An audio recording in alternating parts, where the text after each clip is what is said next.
इस वक्त अभी हम मौजूद हैं पूर्णिया जिला के रुपौली प्रखंड के सदर अस्पताल रुपौली में, और एक खास मुद्दा जिसको लेकर के हमारे रुपौली प्रखंड के चौमुखी विकास को लेकर के छात्र नेता छैला यादव जी लगातार 3-4 दिनों से धरना प्रदर्शन कर रहे थे, भूख हड़ताल पे बैठे हुए थे।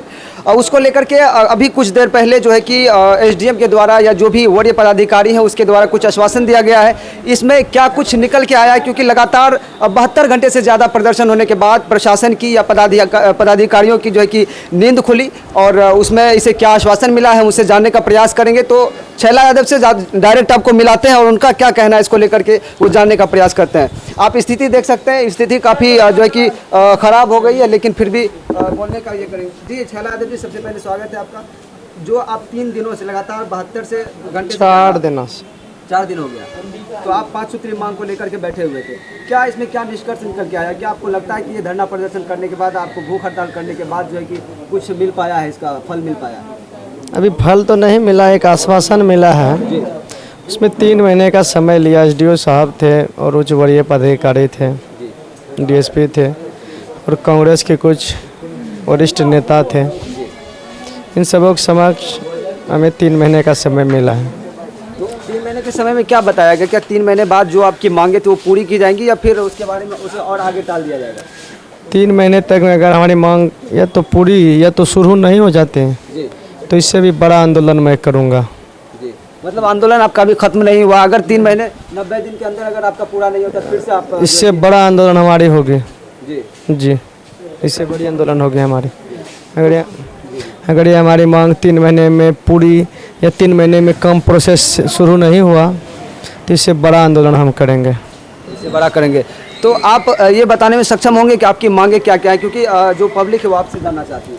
मेरा पहला मांग था, हमारे विधानसभा में एक भी डिग्री कॉलेज नहीं थे। जी, मेरा पहला मांग है डिग्री कॉलेज, क्योंकि हमारे क्षेत्र की छात्र पढ़ नहीं पा रहे हैं, उच्च शिक्षा नहीं प्राप्त कर रहे। दूसरा मांग है कि मोहनपुर, टिकापट्टी, अकबरपुर को प्रखंड बनाया जाए।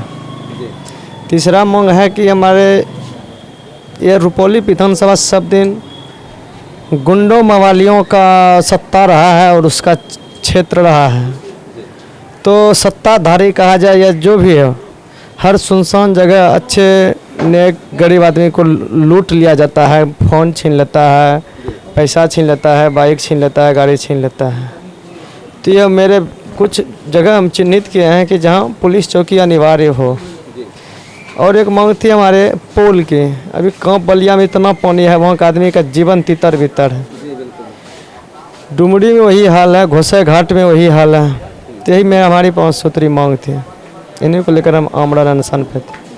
अगर 3 महीने तक हमारी ये मांग शुरू नहीं हो जाती तो इससे भी बड़ा आंदोलन मैं करूँगा। जी, तो जैसा कि इनका कहना है कि यदि 90 दिन के अंदर जो प्रशासन के द्वारा, जो वरीय पदाधिकारी के द्वारा से आश्वासन दिया गया है, अगर इस कार्यकाल के बीच में इसके बाद से अगर काम का शुरुआत नहीं होता है या फिर कुछ इसमें निष्कर्ष नहीं निकल कर आता है तो इससे भी बड़ा जो है कि आंदोलन करने का जो है कि इन्होंने एक बात कही है कि फिर से आंदोलन पे बैठेंगे और जो है कि फिर से मांग करेंगे। लेकिन अब आपसे एक चीज़ और जानना चाहेंगे, क्योंकि कुछ लोग लगातार जो है कि जो विपक्षी कह लें, जो भी कह लें, कुछ लोगों का ये कहना था कि आप इसके ज़रिए आप जो है कि राजनीति कर रहे हैं, तो इसमें क्या कहेंगे? जी, ऐसा कोई सोच नहीं। राजनीति तो करता है तो हम भूख पे थोड़े अपना जान नछावर थोड़े करते हैं। तब तो हम भी जात पाती करते, इधर उधर पैसा लगाते, लूट गांड करते और राजनीति करते हैं। जान की नछावर नहीं करते हैं। हमें राजनीति नहीं करना है, हम अपने क्षेत्र का सेवा करेंगे। हम इसके लिए राजनीति में आने की ज़रूरत नहीं है, बगैर पद का भी हम सेवा करने में सक्षम हैं। तो आपको लोगों का कैसा सपोर्ट मिला जब आप मतलब बैठे हुए? बहुत अच्छा सपोर्ट मिला, बहुत अच्छा सपोर्ट मिला। कहीं ना कहीं उसके बदौलत आपकी बातें जो आगे तक पहुँची? जी, बहुत पहुँचे। तो जैसा कि इनका कहना है कि उनके वजह से इनकी बातें आगे पहुंची और लोगों का काफ़ी सपोर्ट रहा, और जिसके वजह से कुछ जो है निष्कर्ष अब तक निकल के आया, लेकिन पूरी तरह से इसमें कुछ भी खुलासा नहीं किया गया कि जो है कि काम कब तक शुरुआत हो जाएगी या इसके जिम्मेदार कौन होंगे। लेकिन आश्वासन एसडीओ साहब या जो भी पदाधिकारी आए थे उनके द्वारा दिया गया है। मैंने खुद भी इससे पहले भी, हालांकि कवरेज में पहली बार कर रहा हूँ, लेकिन इससे कई बार मैं आके मिला जिसमें कि इसकी स्थिति काफ़ी ख़राब थी और लगातार स्थिति बिगड़ती जा रही थी, जिसके वजह से आज इसे हॉस्पिटल में भी देख रहे हैं, क्योंकि 4 दिन से भूखे हैं, भूख हड़ताल पे थे। तो इसको लेकर के जो है कि और कुछ लोग हैं जो यहाँ के पदाधिकारी, यहाँ के प्रतिनिधि हैं, और कुछ लोग हैं जो इनके साथ प्रदर्शन में बैठे हुए थे। उनसे भी हम जानेंगे कि आखिर क्या कुछ इस बीच में परेशानी झेलनी पड़ी। जी, सबसे पहले स्वागत है आपका। जी, अच्छा, क्या कुछ परेशानी आपको, क्योंकि आप भी बैठे हुए थे धरने में? जी, तो आपका यहाँ बहुत योगदान है धरने में, तो आप बताएंगे कि क्या इस धरने में, जब धरना प्रदर्शन आप कर रहे थे, जो भूख हड़ताल था, जी, तो इसमें क्या कुछ परेशानी झेलना पड़ा? क्या परेशानी यही झेलना पड़ा कि यहाँ के कुछ युवाओं द्वारा हमें विरोध का भी समर्थन करना पड़ा। फिर भी हम डटे रहे हैं और हमारा समर्थन है कि हम आगे भी इनका समर्थन करते रहेंगे और फुल समर्थन करेंगे। तो इसमें जो प्रशासन के द्वारा, पदाधिकारी के द्वारा जो आश्वासन दिया गया, क्या आपको लगता है कि वो पूरा होगा? अगर पूरा नहीं होता तो हम लोग फिर से धरना प्रदर्शन करेंगे, प्रदर्शन करने के बड़ा आंदोलन करेंगे, बिल्कुल एकदम करेंगे। अपने रुपौली विधानसभा के बच्चों के लिए हम लोग हमेशा आगे आएंगे और काम करेंगे। कहीं ना कहीं आप रुपौली प्रखंड के या रुपौली विधानसभा के जो है कि उनकी जो परेशानियां थी उनको देखते हुए जो है कि आप लोग प्रदर्शन कर रहे थे। जी, उनका विकास चाह रहे थे। जी, जी, यहाँ से 30 किलोमीटर दूर हम लोग को जाना पड़ता है। हमारे बच्चों को एक माधवनगर कॉलेज है, 30 किलोमीटर दूरी पड़ता है, वहाँ 1040-45 निकलता है और कम से कम 5 से 10 हज़ार आवेदन आता है बच्चों का एडमिशन के लिए। तो बहुत समस्या आता है, इसलिए हमको तो रुपौली में डिग्री कॉलेज बनवाना ही है और हर हाल में बनवा के रहेंगे और सरकार से ही मांगे मनवा के रहेंगे। क्या लगता है आपको, अगर डिग्री कॉलेज रुपौली में बन जाता है तो उससे आसपास के छात्रों को, लोगों को क्या कुछ फायदा होगा? बहुत फायदा होने वाला है। हमारे बच्चे जो परेशानी उठा रहे हैं वो परेशानी से बचेंगे और दूरी कम होगा तो वो अपने घर से पढ़ाई कर सकेंगे। कहीं ना कहीं जो कुछ गरीब तबके के लोग हैं, स्टूडेंट, छात्र, हाँ, जो गरीब लोग घर के बच्चे हैं उनको सुविधा मिलेगी और भरपूर सुविधा मिलेगी। कहीं ना कहीं पढ़ाई के क्षेत्र में, एजुकेशन के क्षेत्र में कुछ अच्छा होगा। हाँ, बहुत अच्छा होगा। आप भी समझ सकते हैं, बहुत अच्छा होगा कि यहाँ पे पूरे विधानसभा में 3 लाख की आबादी में एक भी डिग्री कॉलेज नहीं है। ये हमारे लिए बहुत समस्या की बात है। हमें तो डिग्री कॉलेज चाहिए। और मोहनपुर को प्रखंड बनाने को लेकर क्या मतलब मांग थी आप लोगों की? तो वो तो जिसकी जहाँ पे जनसंख्या ज़्यादा होगी तो वो तो मांग होगा ही, और हम भी ये मांग करते हैं टीकापट्टी को प्रखंड बनाया जाए, मोहनपुर को प्रखंड बनाया जाए और जगह जगह पुलिस चौकी बनाया जाए। आए दिन भिकना पुल के पास जो है कि छीन छोर होते रहता है, वहाँ पे हम थाना चौकी का मांग कर रहे हैं और हमारी मांगे पूरी हो, यही हम चाहते हैं सरकार से। जी, बहुत बहुत धन्यवाद। जिस तरह से कि आप देख रहे हैं कि ये लोग लगातार धरना प्रदर्शन पर बैठने के बाद जो है कि इनका एक परिणाम निकल के आया है, लेकिन पूरी तरह ये साफ नहीं है, लेकिन फिर भी कहीं ना कहीं आश्वासन दिया गया है। और जो इन लोगों की मांगे थी बिल्कुल जायज़ मांगे थी, जिसके सहारे ये लोग लगातार 4 दिन तक धरना प्रदर्शन कर रहे थे और इसमें वो जो है कि काफ़ी परेशानी भी झेले, लेकिन वो प्रदर्शन पे अडिग रहे, टिके रहे, जिसकी वजह से पदाधिकारी को जो है कि उसके पास आना पड़ा, उनकी बातें सुननी पड़ी और उनकी मांगों को पूरा करने का आश्वासन दिया गया। यहाँ पे हमारे साथ मौजूद है। जी सर, आप अपना नाम बताएंगे? हम तो यहाँ के स्टाफ हैं। जी, स्टाफ हैं। तो अभी छैला यादव जी जिनका इलाज चल रहा है, बीपी लो था इसका। जी, बीपी लो। हाँ, डॉक्टर साहब ने बताया पानी लगा दिया। क्या आप कुछ बता सकते हैं कि किस कारण से उनका बीपी लो हुआ होगा?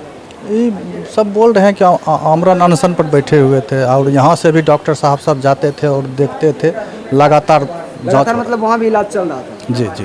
फिर भी वो बैठे हुए थे। क्या आपको लगता है कि वो जो उनकी मांगे थी वो जायज़ मांगे थी, वो मांगे पूरी होनी चाहिए, उससे जो है कि प्रखंड का विकास होगा? जायज़ माना जाए इसको, कारण डिग्री कॉलेज की बात है, बाल बच्चे की सवाल है, होना चाहिए, होना चाहिए। तो कहीं ना कहीं ये सही था, और लेकिन उनकी स्थिति खराब है, तो कब तक वो सही हो जाएंगे उनको?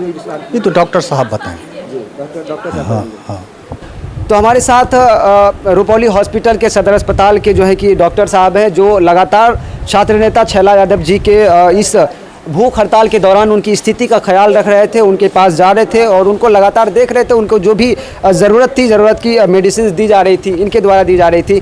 तो सबसे पहले सर आपका बहुत बहुत स्वागत की, बहुत बहुत आपका धन्यवाद भी कि आप जो है कि उनके हर समय में खड़े रहे, उनको जो भी समस्याएं हुई थी उनका आप देखभाल किए। तो आप क्या कहना चाहेंगे उसके बारे में? जो आपका सबसे पहले आप ये बताइए कि आप जो लगातार वो भूख हड़ताल कर रहे थे, इस दौरान क्या क्या उनको ज़रूरत पड़ी, क्या क्या समस्याएं देखने को मिली और आपका कितना योगदान रहा उसमें?